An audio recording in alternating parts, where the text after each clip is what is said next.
Olá, meus irmãos, que a paz de Jesus, o Divino Mestre e Amigo, esteja conosco. Mais uma vez estamos aqui reunidos para o estudo do Evangelho segundo o Espiritismo, dando continuidade ao estudo do capítulo 5, onde Jesus, através de uma de suas bem-aventuranças, diz: Vinde a mim os aflitos. Então, vamos fazer a nossa prece inicial e fazermos o estudo em sequência. Senhor Jesus, Mestre amado, dai-nos a tua bênção e a tua paz. Conforta os nossos corações.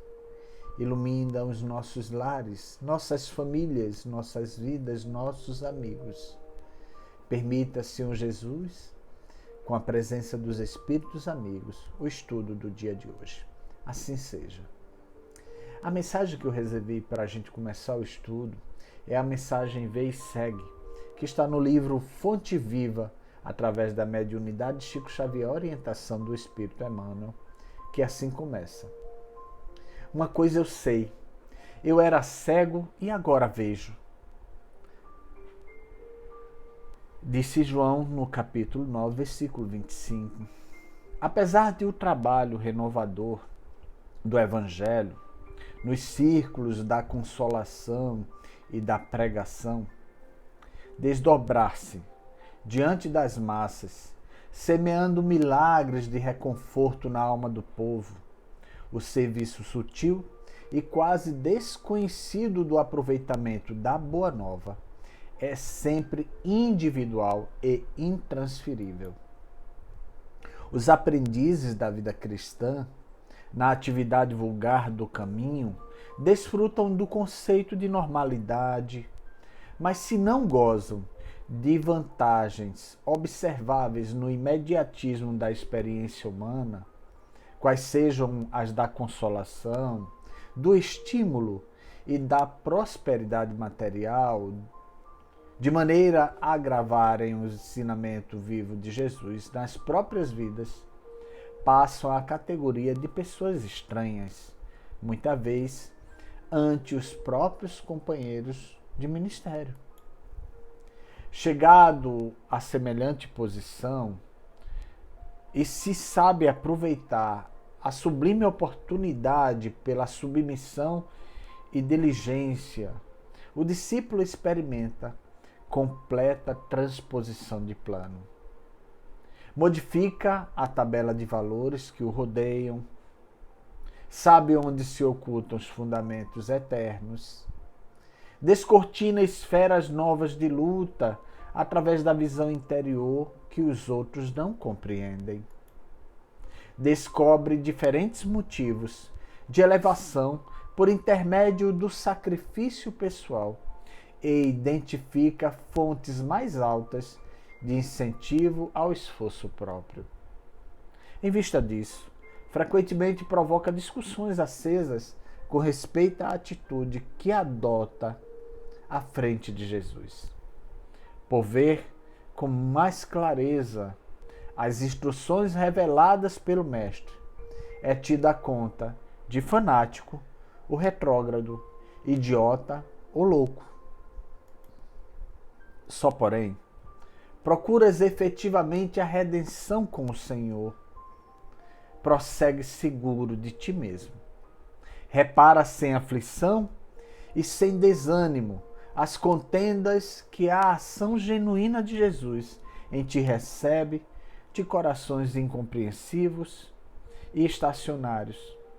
Repete as palavras do cego que alcançou a visão e segue para adiante. Que bela mensagem, né? Nos lembrando a importância de viver o Evangelho de Jesus e viver a Boa Nova. A Boa Nova que nos traz esperança, que nos consola, que nos conforta. Mas outros tantos não entenderão e continuarão a nos dizer que somos alienados. Que sejamos, mas alienados com Jesus em nosso coração, sem dúvida alguma. Então, meus irmãos, a mensagem do Evangelho de hoje fecha as nossas reflexões do capítulo 5, Bem-aventurados aflitos. E a mensagem está no item 29 e 30 do Evangelho segundo o Espiritismo, capítulo 5, que é a seguinte: Sacrifício da própria vida, uma orientação do espírito Santo Agostinho em Paris no ano de 1860, que assim começa. Aquele que está desgostoso com a vida, mas não querendo se suicidar, é culpado se procurar a morte no campo de batalha com o propósito de tornar útil o seu gesto? Quer o homem se mate ou se faça matar, o objetivo é sempre encurtar a sua vida e, portanto, há a intenção do suicídio, embora não ocorra de fato. O pensamento de sua morte servirá para alguma coisa é ilusório. É apenas uma desculpa para disfarçar sua ação e justificá-la aos seus próprios olhos. Se realmente tivesse o desejo de servir a seu país, procuraria viver defendendo-o e não morrendo, pois uma vez morto, ele não servirá mais para nada. A verdadeira dedicação consiste em não recear a morte quando se trata de ser útil, enfrentar o perigo e oferecer sem temor o sacrifício da vida, se isso for necessário. No entanto, a intenção premeditada de procurar a morte, expondo-se a um perigo, mesmo para prestar serviço, anula o mérito da ação. Um homem se expõe a um perigo iminente para salvar a vida de um e de seus semelhantes, sabendo antecipadamente que ele próprio morrerá. Isto pode ser visto como suicídio? A partir do momento em que a intenção de procurar a morte não existe, não há suicídio, mas dedicação e abnegação, embora haja certeza de morrer. Mas quem pode ter essa certeza? Quem disse que a providência não reserva um meio inesperado de salvação no momento mais crítico? Não pode salvar até mesmo aquele que estiver na boca de um canhão? Prova da resignação até as últimas consequências, quando um acontecimento inesperado afasta o golpe fatal.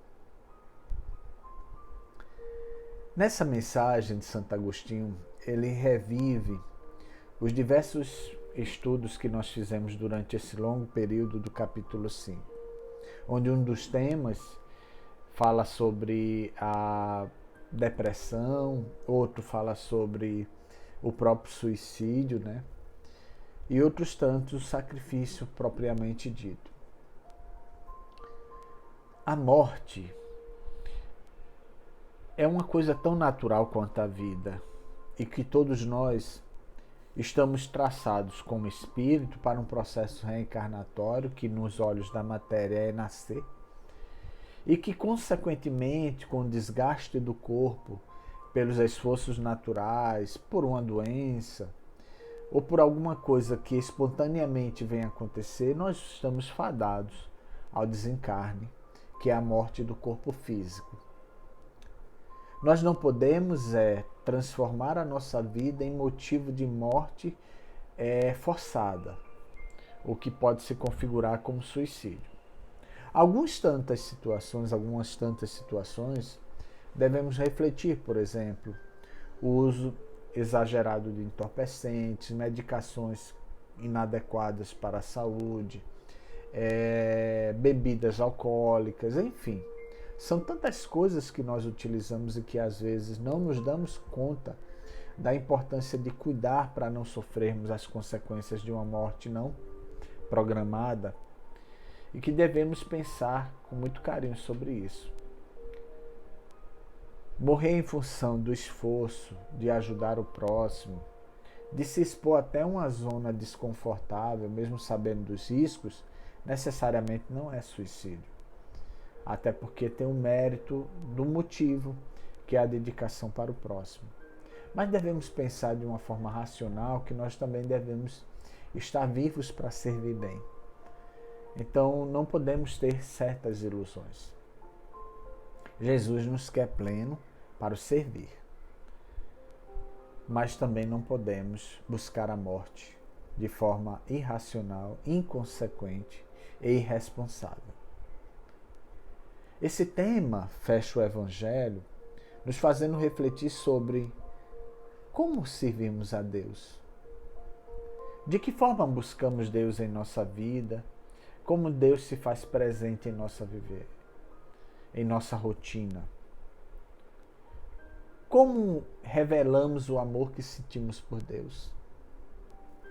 Esse Evangelho nos mostra que o verdadeiro sacrifício é a entrega à mensagem renovadora do Evangelho de Jesus.